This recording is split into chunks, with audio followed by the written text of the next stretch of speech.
Afternoon. Welcome everyone to the Center for Black Studies Research. Our fellow today is Dr. Jean Beaman. She is a faculty in the Department of Sociology, and we are very excited to have her present her research today. Welcome, Dr. Beaman, and thank you for being a fellow at the Center for Black Studies Research. And I look forward to hearing about your presentation, and welcome everyone. Thank you.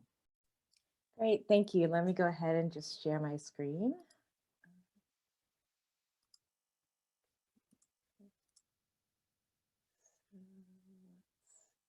Hopefully you can see that. Okay.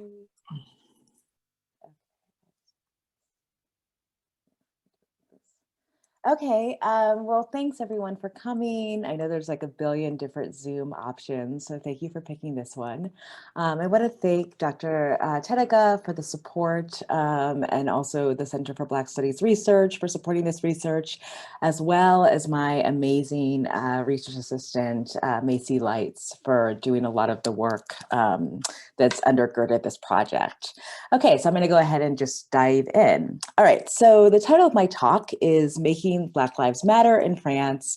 And of course, I want to just clarify that I'm not suggesting that Black lives don't matter or shouldn't matter, but rather I want to think through the ways that France, both historically and presently, does not value Black lives, and how present mobilization against racism is in conversation with the growing Black Lives Matter movement. And so I want to also clarify, I should have said earlier, this is part of what will eventually be my second book. So this is very much a work in progress, so I'm especially interested in your feedback. Okay.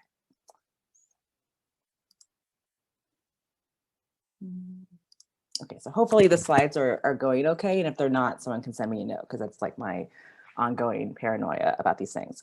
Okay, so through focusing on the problem of state violence towards racial and ethnic minorities in France, I ask, how do racial and ethnic minorities mobilize against racism in a context in which ethnicity and race cannot be acknowledged? So what I'm going to discuss is based on my ongoing work, ethnographic work in the Parisian metropolitan region on anti-racist mobilization, including interviews with activists associated with different collectifs, journalists who've reported on some of these issues, and family members of victims of police violence, some of whom have since become activists themselves. In addition to many, many hours of participant observation at various demonstrations, organizational meetings, activist trainings, and other types of events. And I'm happy to answer questions specifically about methodology a bit later. So ultimately, I'm going to show how Black Lives Matter, as both an ideology and a social movement, both presents possibilities and reveals constraints for mobilizing against police violence or state violence in France, as race is a legitimate category upon which to make claims to the state in the United States, but it is not in France. This is a burgeoning movement that is therefore connecting and complicating transnational solidarity around race and Blackness, as racial and ethnic minorities are inspired by and often seek to apply elements of Black Lives Matter to the French context, yet are seeking recognition as members of French society as opposed to being a separate minority group. So this insight is crucial for understanding global solidarities around state violence and the conditions of people racialized as Black around the world.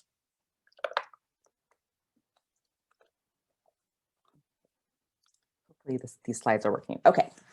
So first, I'm just going to very quickly say a bit about the context of race and racism in France and what I mean when I say that race and ethnicity do not exist in France. So in order to do so, I'm going to briefly discuss Republican ideology. So simply put, French Republican ideology emphasizes the relationship between individuals and the state over any other group categorization or identity. Being French is supposed to supersede any other identification, such as linguistic, religious, ethnic, or what have you. Race is not considered a legitimate category by the state. It is not measured in the French census. There is no equivalent, quote unquote, African-American term, for example. And recently, the word race was removed by the French Constitution. talking about race or even using the word race is seen to exacerbate racism. And the United States actually is often characterized as an example of the dangers that can occur when such differences are acknowledged. France therefore imagines and constructs itself as colorblind or race neutral. This is reflected, for example, in how the French continually celebrate the presence of African American expatriates, such as James Baldwin, Chester Himes, or Josephine Baker, who are supposedly able to feel freer in France than they ever could in a racist American society. Yet, despite the Republican enunciation on racial and ethnic categorization, scholars of French colonial history have long argued that France has relied on racial and ethnic boundaries in constructing its national identity. So since France has a long history of colonial slavery, colonialism, and related subsequent migration to the hexagon, it is necessary to understand how individuals who are descendants of these structures fare in contemporary French society in light of these particular histories. So this is often reflected in scholarly treatments on race and racism in France and Europe more broadly. For example, Frantz Fanon, who wrote in Black Skin, White Mask, of how the European has a fixed concept of the Negro, and therefore how Blacks in France are not seen as of France or able to be of France. We can also point to work by scholar French Patnadet, who's discussed how Blacks in France are paradoxically and simultaneously visible and invisible. And anthropologist Rika Keaton, who has demonstrated that France's race blindness is coupled with race-based assumptions, which lead to a consciousness of race. In my own work, I extend Ami Wainant's framework of the racial project to France, which allows me to consider how people are marked as different and inferior outside of state-level recognition or categorization. Finally, David Theo Goldberg's framework of racial Europeanization is informative here and focusing on how race is often seen as a problem everywhere but in Europe, whereas instead often framed as exceptional or related to phenomena of the past, such as the Holocaust. Europe is therefore an example of quote-unquote political racelessness. What is clear here is how race and ethnicity are taboo to invoke, yet as my research and that of many others has shown, omnipresent in the lives of individuals marked as non-white. Even in society very differently organized from the United States, which of course does measure race and ethnicity and does acknowledge on however superficial level, the idea of multiculturalism, racial meanings are still articulated and hierarchies based on those meanings are still applied.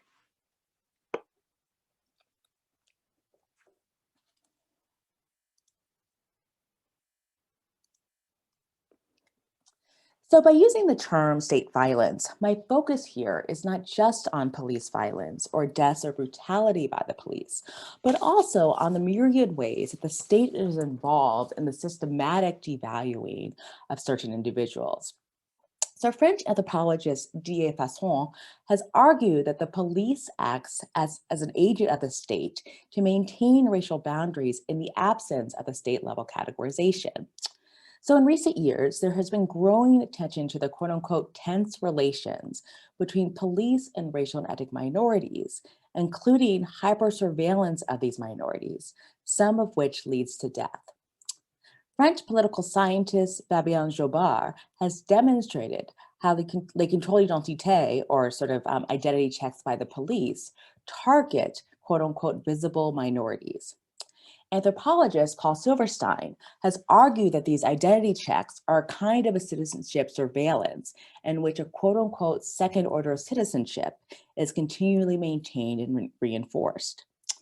A 2012 Human Rights Watch report found that the majority of North African and Sub-Saharan African origin individuals reported these contrôle d'identité or identity checks by the police as a major problem.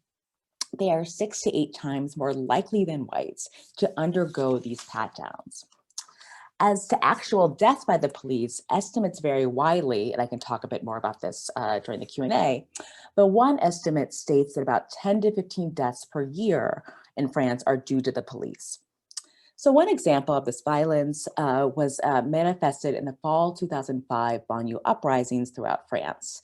Here, Zaid Benna, a 17-year-old of Tunisian origin, and Benna Traoré, a 15-year-old of Malayan origin, pictured here, were electrocuted in a substation as they fled police at Clichy-sous-Bois, a Parisian banlieue or suburb.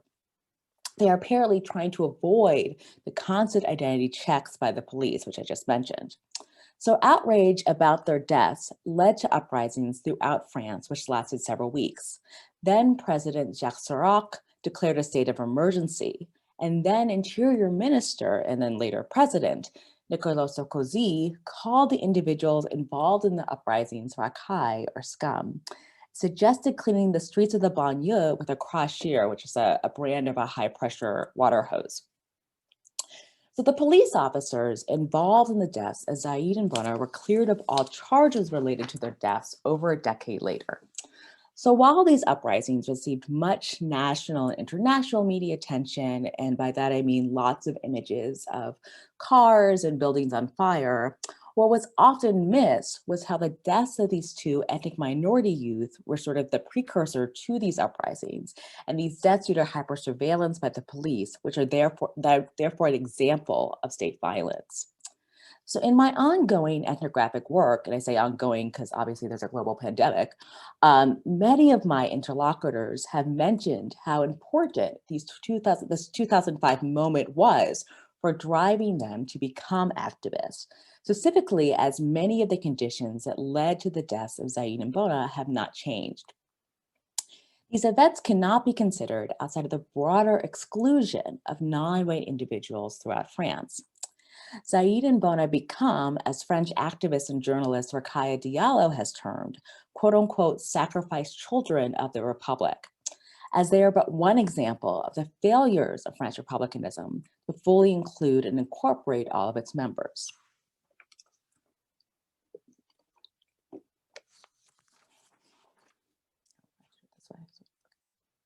Okay. So I'm going to introduce a few of my interlocutors in my research. So I'm going to talk first about Ramada Dieng, a 45-year-old woman pictured here, who I first met in 2017.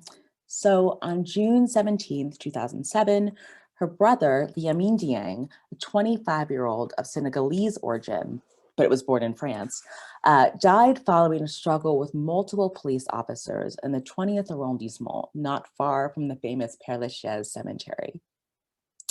So Beaman was restrained face down on the street with his hands tied behind his back and his feet strapped together. And but he was then taken to a police van, and by the time he arrived at the station, he was no longer breathing. The official medical report stated that he died of asphyxiation, yet Yamin's family and friends wanted full investigation as well as punishment for the officers involved. And this is Ramada pictured here. So after her brother's death, Ramada started a collectif Vie Volée, which is loosely translated as stolen lives, as a way to mobilize others against state violence. She wants this to be a worldwide network connecting what's happening in France with what's happening in the United States and other societies. So through this collectif, she and other activists aligned with friends and family members of other victims of police violence, and also hold yearly commemorative demonstrations each June on the anniversary of Li Min's death. So during these commemorative demonstrations, she recounts the deaths, the specific events leading up to Li Min's death, leaves flowers at the exact spot where he died, as well as allows other family members and friends of other victims to recount their stories.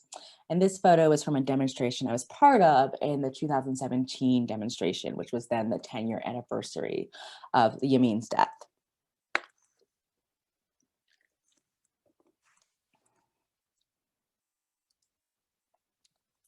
So once when she and I were meeting in a park, not far from where her brother died, she explained the contours of this issue. She said, quote, "Police violence in France really is a racial question. It is racism of the state, because when you look at the list of victims, you see that essentially more than 90% are Blacks and Arabs.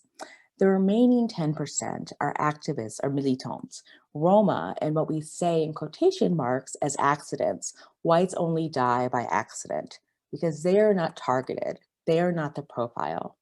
There is a kind of profile for police violence, and the profile of victims is always the same profile. It is always young Black men between 20 and 40 years old, and Maghreb or North Africans as well between 20 and 40 years old, end quote. So this is one example of how state violence is framed as a racial issue by activists in France, even though Republican ideology disavows race and racism as salient in determining life chances.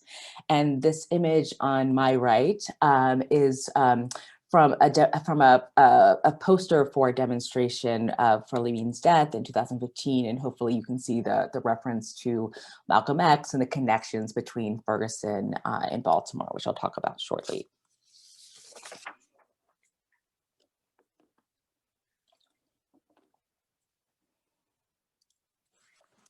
So the morning that I went to that 2017 demonstration commemorating the death of Limine, as I showed in the earlier slide, I just read the news of the acquittal of Yumano Yanez, a Minnesota police officer who was acquitted in the July 2016 death of Philando Castile, pictured here on my left.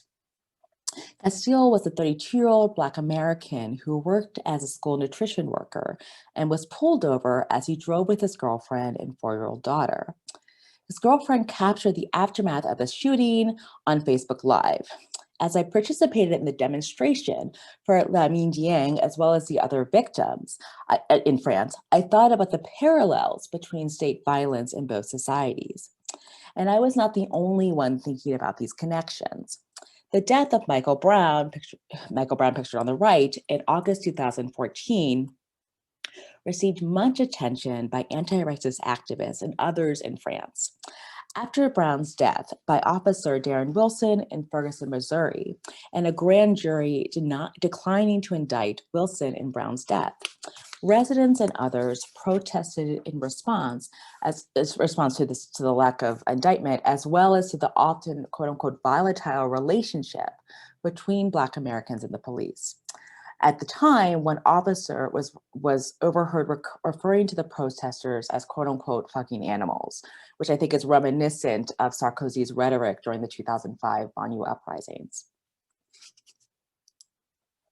So during these protests in Ferguson, Christiane Tabarot, who until January 2016 was a French minister of justice, said the following, I'm just pictured here, quote, "I will not make value judgments on the institutions of the United States, but when the sense of frustration is that strong, that deep, that long lasting, and that huge, there is reason to question whether people trust these institutions.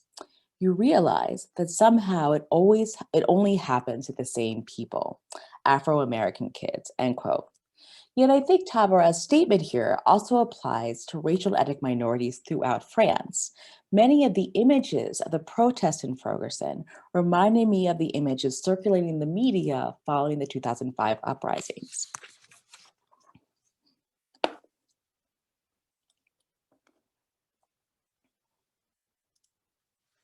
To give another example of the state violence, in July 2016, Adama Traore, a 24-year-old Black construction worker, died under unusual circumstances after being arrested in a banlieue north of Paris.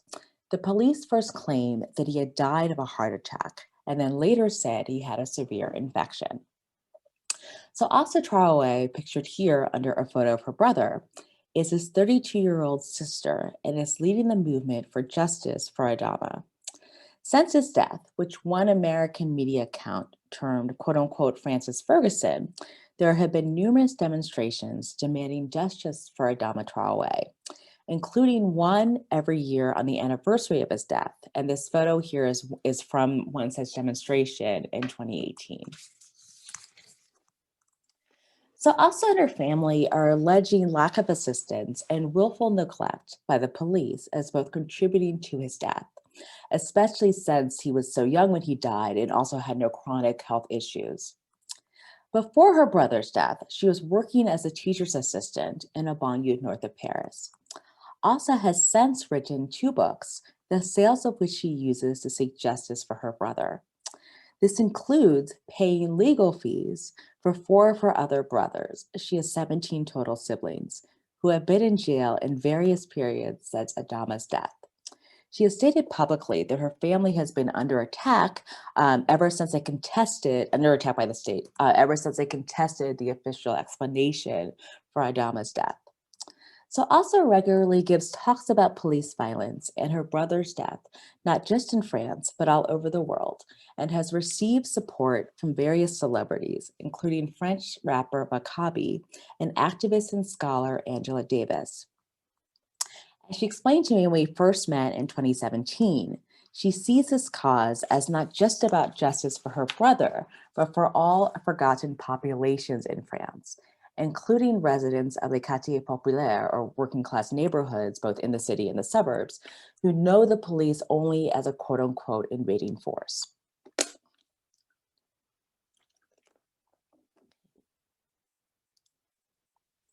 So once when I met with her, when she was signing copies of her first book at the offices of Soul, her publisher in Paris, she explained, quote, "We don't see people like Adama as a human, a son, a brother. Even I've been controlled in these quartiers, neighborhoods.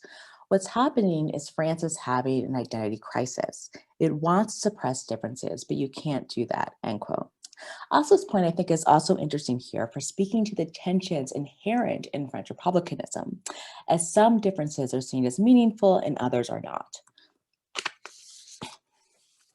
And hopefully you can see in the image on my right of Black Lives Matter. This is again from a protest for Adama Traore.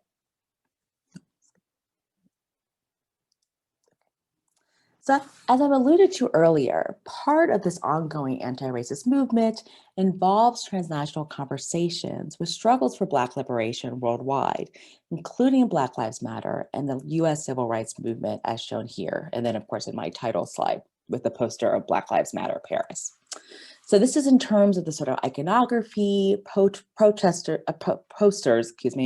and chants used in demonstrations. So hopefully you can recognize on my right, the image of Rosa Parks with I guess the translation is, "Who will protect us from the police? The police are everywhere and justice is nowhere." And then the other image from another protest for justice for Adama Traore, the French version of "Without justice, no justice, no peace," which of course requires more words in French to articulate. Okay. But these connections are not just found at demonstrations and protests.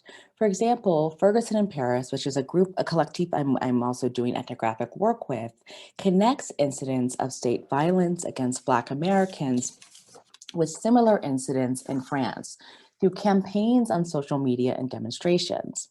This particular group began after Mike Brown's death and seeks to apply the discourse and actions of Black Lives Matter to the plight of Black populations throughout France. As their Facebook page shows, they aim to show that as what is happening in France is happening in the United States and also around the world. And these are just images from their Facebook page. So hopefully you can recognize the "Don't Shoot Ferguson in Paris," "Don't Shoot" being one of the chants from the Ferguson, Missouri protest. And then here also the image of Michael Brown and Black Lives Matter. Okay. And then on the right, the translation being "Police kill," and on the left, so Theo, who's another victim of police violence, and Adama remind us why Zaid and Bara were running. So Zaid and Bara, again, being the 2 ethnic minority youth who were killed that led to the 2005 uprisings. Yeah, and then here also, "United We Fight." These are all images these are obviously text that's in English, but again, on the Facebook page for this French anti-racist group to kind of point home. And then these are images, again, also from, this is a slide also from their Facebook page, but here you see a specific gendered focus listing various African-American women or Black women who've been murdered by the police. Okay.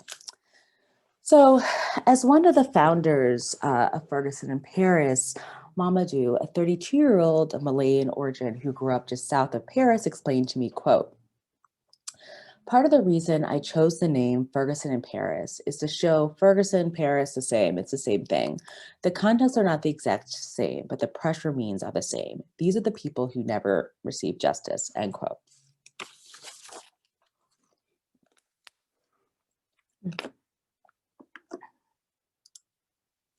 But this does not mean that activists are automatically transferring Black Lives Matter to the French context, as they are aware of the differences in structure and identity politics between the two societies, even if the experiences of Black populations can be very similar.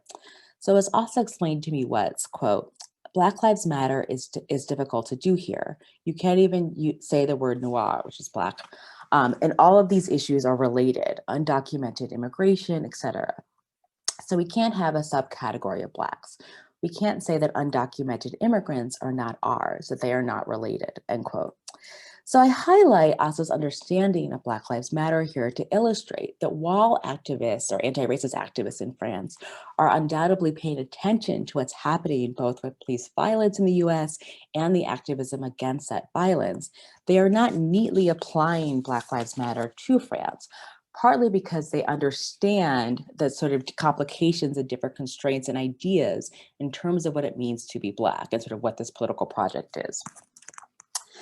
In addition, ASA is identifying a reluctance to separate out state violence from other social problems and activism, such as the cause from undocumented migrants. This reflects, among other things, I think, her understanding of Black identity and politics here in the United States.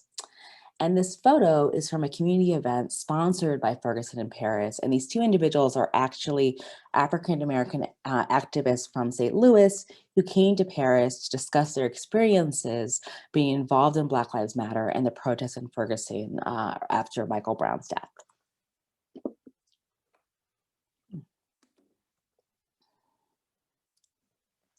So I want to emphasize that the challenge to combating state violence is doing so under the constraints of French Republican ideology. By focusing on a racism-related issue in a seemingly anti-racial or even colorblind society, I demonstrate both how race and Blackness can remain salient and also how claims for recognition as French are forever thwarted in the face of these constraints. So struggles against police violence have to also be anti-racist struggles, even though there is no language to combat racism in France. Activists can seek to connect their struggles with similar incidents in the United States or worldwide, for example. Yet they have to do so in a context in which there are no quote unquote Black lives. So even though state violence is framed as a racial issue and many activists are openly acknowledging or activating, a shared consciousness with other Black populations around the world, they still are struggling to be seen as French rather than be seen as something other than French. So in many ways, they are critiquing the French state, but they have not wholly abandoned it. As such, this transnational Blackness is limited for helping activists in France mobilize against state violence. The state can activate or does activate racial and ethnic boundaries to the deaths of individuals such as Saeed, Bona, Liamin, or Adama, but activists are limited into what exactly they can do about them. As such, we need to pay more attention to racial formation globally, as well as how people are resisting the consequences of this racial formation.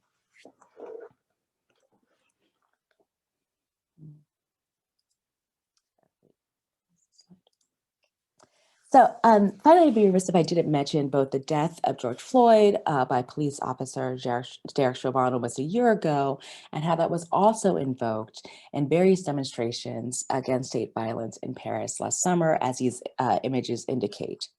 And I want to quickly end with a metaphor of the miner's canary to explain why I think this matters, or one reason why this matters.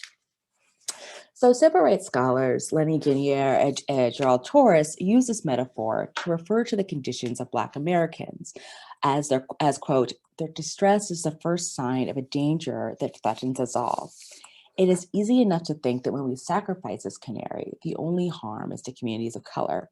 Yet others ignore problems that converge around Black populations at their own peril. For these problems are symptoms, warning us that we are all at risk, end quote. So these struggles, whether in France, the United States, or worldwide, are interconnected, even if that interconnection is complicated. And we do therefore need to explore the possibilities for how all Black lives really do matter, regardless of those who say otherwise. Thank you.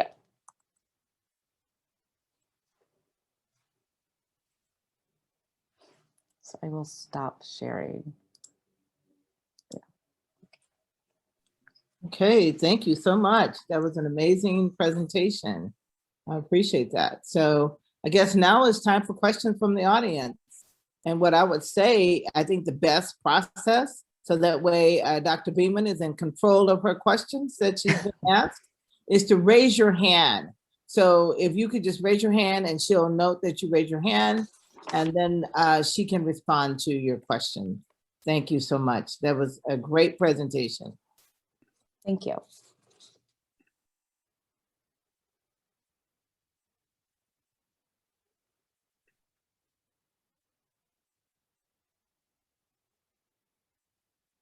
Does everyone know where to raise your hands?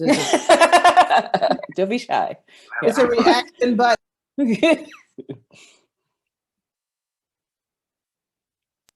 There's a reaction button that's there.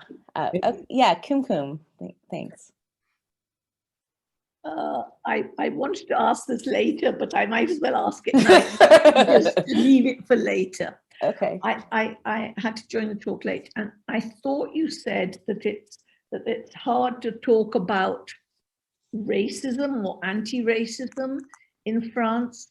Where do things like SOS Racisme fit into this? And what connections are there between the Black solidarity movements in France, Black and people of color, with other solidarity movements across Europe as well as, the US? So a bit muddled. No, not muddled at all. Thanks for the question. Thanks for being here. So I'll take it in the opposite order. Yeah, so I mean, I focused on Black Lives Matter in the US, probably because I'm an American and that's sort of part of what I think is happening in this anti-racist movement. But of course, the activists that I've been following and working with for years are also paying attention to incidents of state violence in the UK and Germany and Brazil, just to name a few places. Right now, there's a lot of discussion online and social media with what's currently happening in Palestine, for example. So I mean, they're very. It's not just a U.S. focus in terms of thinking outside of France.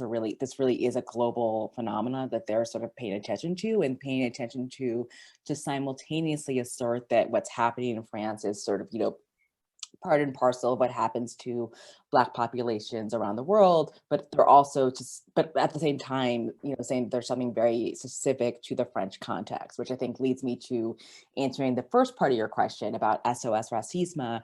And so part of what I've seen in my work is what I've been following more directly is community organizations, community groups, and SOS Racisme is seen as much more of an engine of the state in terms of the ways in which it's very much been co-opted, might not be the right word, but for lack of a better word, sort of imbricated, maybe is a better word, with French Republican ideology. And these are not the people that you're going to see at protests and demonstrations against police violence. So for example, these are not people who are very active in discourses against Islamophobia in France, more generally. So they're seen as more sort of, I guess, corporatist, is a better word, than sort of, a grassroots organization. So there really isn't the connection between SOS Racisme and these other sort of state level groups from the sort of activists that I've mentioned today.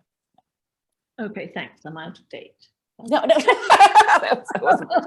was not the takeaway. That was not.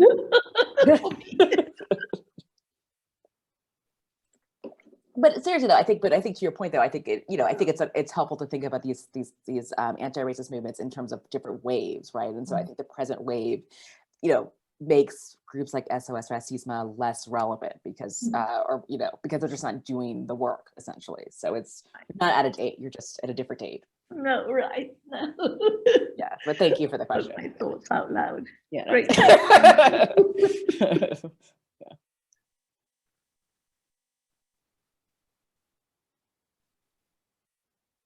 Yeah, Sharon. Yeah, I think one of the things I'm always curious about is what actually brought you to do this research? Because, you know, we go to these spaces and places for different reasons. And what was the impetus behind your interest in this work? Yeah, thanks for that question. So it's kind of a biographical story in the sense that I first started learning the French language about 30 years ago, and then continued learning the language and was always really curious about French society. And then I did an undergraduate study abroad program as a junior and lived in Paris with a white French family and had a lot of really interesting experiences as it relates to being racialized as Black and also into thinking about what it means to be Black simultaneously with what it means to be American or a US citizen, and really thinking and really having to disentangle the two.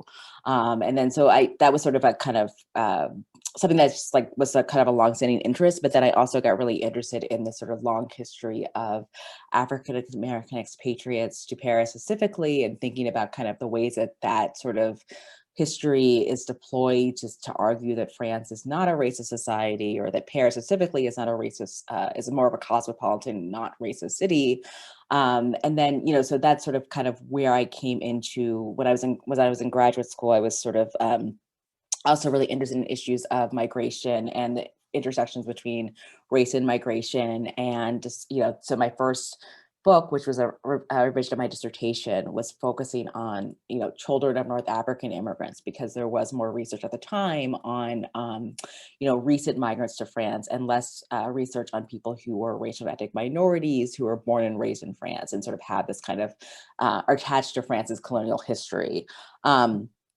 And then, so I sort of, went through that project. And then when I was working on the copy edits for my first book, I learned about the death of Adama Traore. And I got really interested in sort of, one, the phenomena of state violence in France, because of course or maybe not of course, but I was interested in state violence against Black people here in the States. And so it just sort of, I kind of went down that rabbit hole, and that's sort of how I found, both the sort of growing activist movement and then also learn more about more victims besides Adama Traore. Yeah. That's really interesting. Yeah, I mean, you just reminded me. I remember I used to go back and forth to France all the time. I was actually a translator for French engineers in the early 80s, believe it or not. And one of the things that kept coming up a lot was, the Black population were not talked about that much at all. They were often referencing the Algerians because of the war and stuff that they had, and the problems that they were having with Algerians in the country. But Black groups were, oh, they're okay. I would hear those kind of comments about we don't have a problem with them. And that's why I really appreciate this work that you're doing, because you're highlighting some of the problems that they do have, as well as their colonialist history that's associated with some of these issues. So thank you. Thank you for the question. I think Joanna was next. Hi, my question is, what has been your biggest struggle as an American researching Black folks in Paris? Because I know I'm taking a class on colonialism and how they closed their borders for migrants. So what has been your biggest struggle with mostly the Europeans, or what has been something that you have really struggled with your research? Yeah, so just to make sure I'm understanding the question, you're asking me about sort of methodologically what's been the biggest struggle doing this work? Yes. Okay, perfect. Yeah, thanks for the question. So probably the biggest struggle is sort of twofold: coming in as an American, as a US citizen to a different country trying to do fieldwork, but then related to that, doing fieldwork on a topic that people don't talk about openly, which is race and racism. So I think, one, being a Black person doing that work and how that's read or interpreted by others. And then also just confronting a very serious resistance is like kind of an understatement to talking about or studying or taking seriously topics of race and racism. And oftentimes the fact that I'm American became part of that, in the sense that it was sort of said as, it was, you know, people kind of interpret that as you're only interested in racism because you're American, because racism is something that only exists in the United States and it doesn't exist anywhere else. And so there was a lot of sort of, kind of barriers I had to face around getting around those hurdles, particularly talking about topics that people just don't take seriously or very explicitly don't want to discuss or talk about. So I hope that answered your question.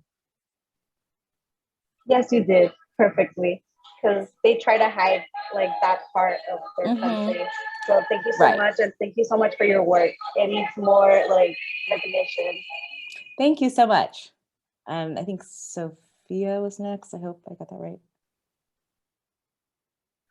Hi, my question's not that deep, but I just wanted to ask something in regards to sort of the culmination of your research and how you were able to kind of put a lot of these things together, and what sort of resources or articles or books you would recommend young high school and college students to read that sort of incorporates the historical context of racism in France, while also still being true to like modernly what's happening in the world, because I've read a lot of really good authors like Isabel Wilkerson, Michelle Alexander, and they talk a lot extensively about sort of like harmoniously how historically and modern context, how they go together. So as an expert in this field and concept, I was just wondering if you had any further additions to that.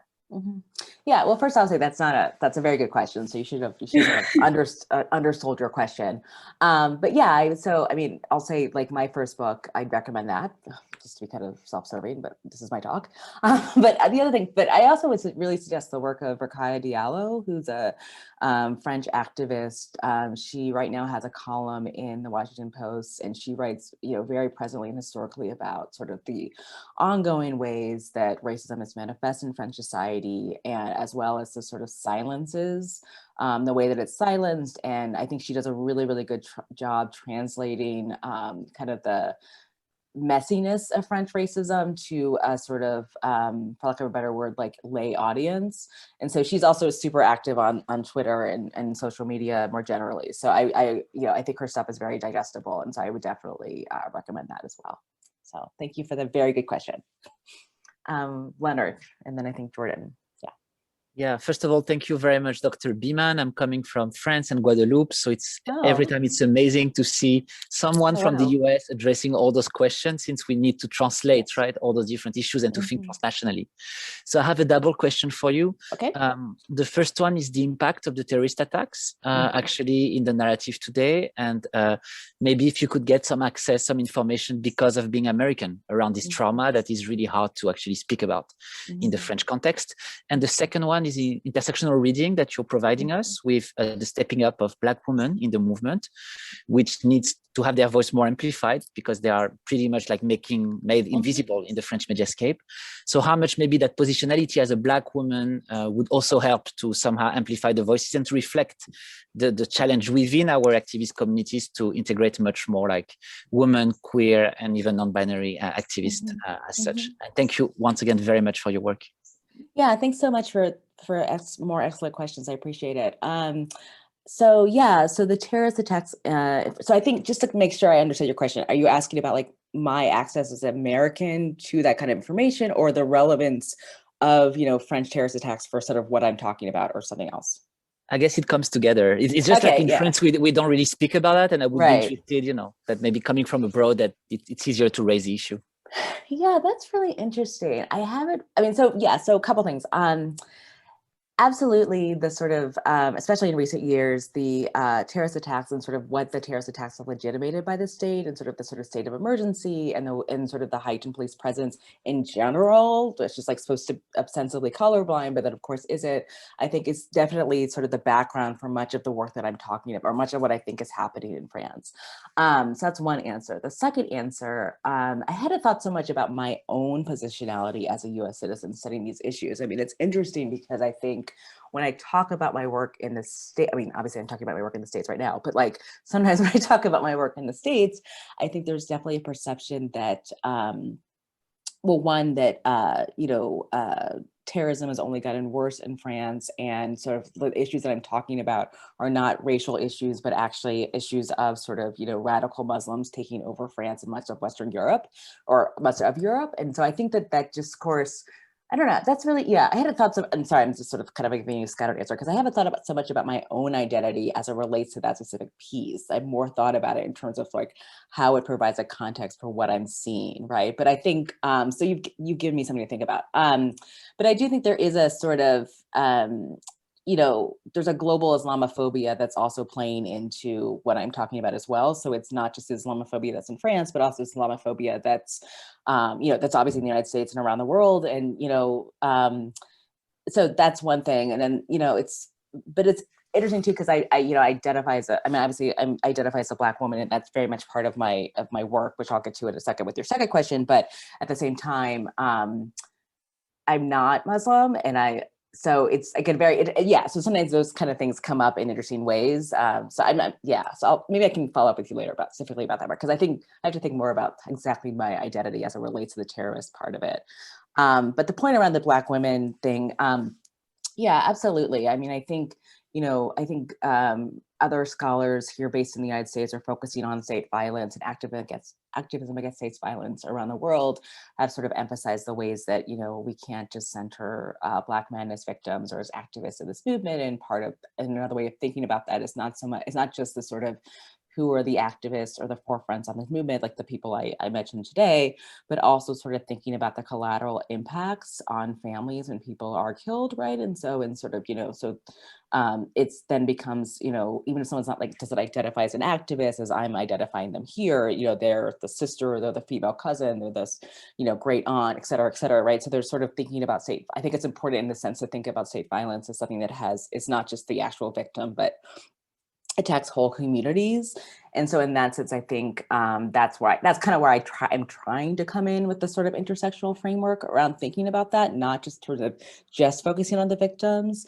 And then I think there also is a sort of legibility of, not legibility is the right word, somewhat of a legibility of women as activists in this context in comparison to men, because there are men who are part of this movement, but there's a way in which women are seen as more, I think, worthy of protection, even in a very loose, safe sense. And I think this also then relates to issues of Islamophobia in France, and the ways in which, Muslim women are supposed to be saved by, so that, this whole thing. So I think that's kind of part and parcel of what's happening. So yeah, that was a very kind of answer to really smart questions, but yeah, so that's hopefully I sort of got at what you're getting at, but thank you for both of those provocations. So hopefully we can keep talking. Thank you. Jordan. Yes, thank you for this talk, because I am also from France, and going to college in France and trying to talk about race and sexuality and stuff like that was just not fun, and really absurd. So I'm always excited to see more research about that. I guess I had a similar question with Islamophobia, but you addressed that. But I have another one with, I don't know if you saw in your research, because it seems like in recent recent years or months, I don't know if you're familiar with the Gilets jaunes movement. It seems like police brutality has it seems, at least in my families and stuff, that even white people now are like, oh yeah, the police is brutal and violent. And there's all of those cases of white people being hurt, and that it's more the news. So I don't know if that interacts with the activist movements that you have interviewed, and if it has been, and that might be a simplified dichotomy, but if it has been helpful in putting that topic more to the forefront, or if it has actually been not helpful, because now it's bringing it back to a colorblind idea that, well, the police is violent to everyone the same, because I can very easily see most French people that I know go that way. So I don't know yeah, I don't know if you have anything to say about that. Yeah, thanks. Thanks for that. Yeah, so it's been really interesting to follow the Gilets Jaunes movement in light of kind of everything that I've been talking about. So a couple of thoughts. I mean, one, it's been interesting to see different activists think about, okay, how do we strategically position ourselves, in conversation with the Gilets Jaunes movement, which, rightly or wrongly is getting a lot of media attention, right? And so, for example, the Asa Traoré and some of her collective has actually been very much in solidarity with the Gilets Jaunes movement, partially to say, look, this is a way of sort of indicting the French state and getting people to understand how, the French police itself is inherently violent. So that's one answer. The other answer, though, as maybe unsurprisingly, activists are very much resent the attention, or other activists resent the attention the Gilets Jaunes movement is getting, because they're like, look, the police violence that they're talking about when they do these demonstrations is something is what's been happening in our communities for, decades upon decades, and no one cared, right? And so there is definitely a sort of resentment among some of the people I've spoken with around that sort of attention. But the other thing that I've noticed in some of the more recent demonstrations I've gone to is there've been Gilets Jaunes activists at some of these police violence demonstrations, right? And when they get an opportunity to speak, they, I'm just thinking of like one example from a couple of years ago. One of the Gilets Jaunes activists said, like, I was totally ignorant to how violent the police were until I became part of this movement. And he's like, I'm ashamed that I didn't know what's been happening in France for hundreds of years, but nonetheless, like, my involvement as part of the LOS movement has sort of made me realize how violent the police are. And then another quick thing I'll say to that also is, the ways that I think Gilets Jaunes activists have been have been sort of used, I think, by some of the activists I've been following to sort of to also demonstrate how not just that the police are violent, but that they've actually gotten worse, right? So there's a sort of upon many, many years. So like there's this long history, of course, of like, demonstrations in France and protests in France and sort of, an acknowledgement or celebration of protest culture. But I think what the Gilets Jaunes movement has revealed, among other things, is how the police are just completely repressive even against them, and have only become more oppressive, right? And so it's sort of like more dangerous to, be a part of any demonstration these days than it was, say, 20, 30 years ago. And so I think that, some of the activists I've been following have also used the Gilets Jaunes movement as a way to really like make that point clear to other people. Yeah, thank you. Thank you. Other questions or comments? Critiques?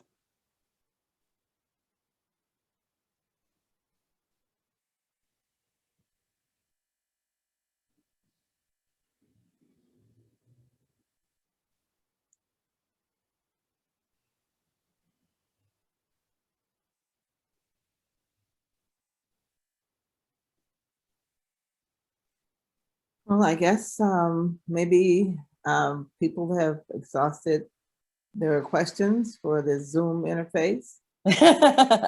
Everyone zoomed Oh, out. we have someone that's entering now, Gerard Dijon, it looks like. So might let's see. Hello, Dr. Pigeon. Welcome. We have about 7 minutes left for this presentation, and if there are any additional questions or critiques, as Dr. Beaman said, please feel free to ask. Pretty quiet. So I guess people are zoomed out. Yeah, maybe that's it. Maybe there are no other questions. And Dr. Pigeon, I know you just got on. Did you want to spend the next? I think Nikita has a question. Sorry, just so that Okay, Nikita. Sorry, I turn on my video. Thank you so much for that talk. Thank you. And I have so many things that I want to connect with you over. So I will reach out to you after this. But in the meantime, I was just wondering if you could say a little bit about the differences in racism as we see it in the US as opposed to in France when it comes to Islamophobia, just because I feel like in France, Islamophobia is so intertwined with like racism, anti-Black racism, anti-Muslim racism in a way that you just don't see in the United States. And I was just wondering if you could speak to that difference a little bit and maybe how that influences the way that people are understanding the connections between, say, Ferguson and Paris as they're making connections between activism in those two realms. Yeah, thanks for the question. I look forward to chatting a bit more later. Yeah, so actually, I mean, I think one of the things I'm trying to do with my work in general is to think through how, even though, you know, France and the United States are obviously very differently organized, you know, there's a lot of commonalities. And so I think, you know, I would say that even for the relationship between Islamophobia or anti-Muslim racism with, you know, how we understand, you know, racism, you know, itself, right? And so what's interesting in France is, you know, because there is this disavowal of racial and ethnic categories, one of the things that happen, or sort of an invocation of racial and ethnic categories, one of the things that happens is a sort of construction of this Muslim other category. And so I talk about this a bit more in my first book, but there's many ways in which, you know, Maghreb origin individuals, regardless of their different relationships with being Muslim and how much it matters or doesn't matter or whatever, like are sort of subsumed in this sort of Muslim category. And that in and of itself is doing a particular sort of discursive work for the state to say that, to sort of invoke race without invoking race, without mentioning race, right? And it's interesting, like when I was sort of analyzing a lot of my data for that book, I was really influenced by work on anti-Muslim racism here in the United States, as well as globally, but since you asked about the US, in the sense of the ways that we sort of attach a Muslim category to particular groups, and that is less about their own kind of self-identification or ways of being, and more about a way of sort of othering them or otherizing them, right? And so I think that, you know, so for example, I'm thinking about the work of Sayer Salad's Forever Suspect, and she does it's a really great ethnography of Muslim Americans here in the United States, and a lot of the things that she finds in her book were very reminiscent in some of my interviews I did for my first book. So I think that, you know, there are definitely, and I think, you know, going back to my answer to the previous question, when we think about the ways that Islamophobia is global and, you know, the quote unquote war on terror, shout out to Lisa Hajar, is also global.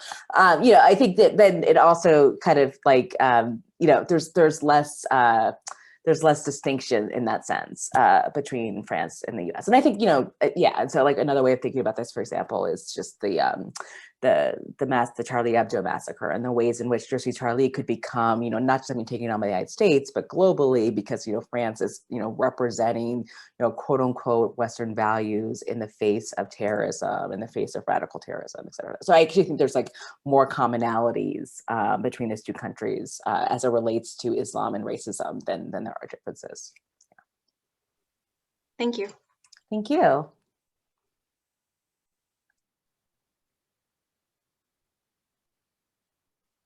Any other questions or comments? And I'd be happy to talk after, off Zoom too.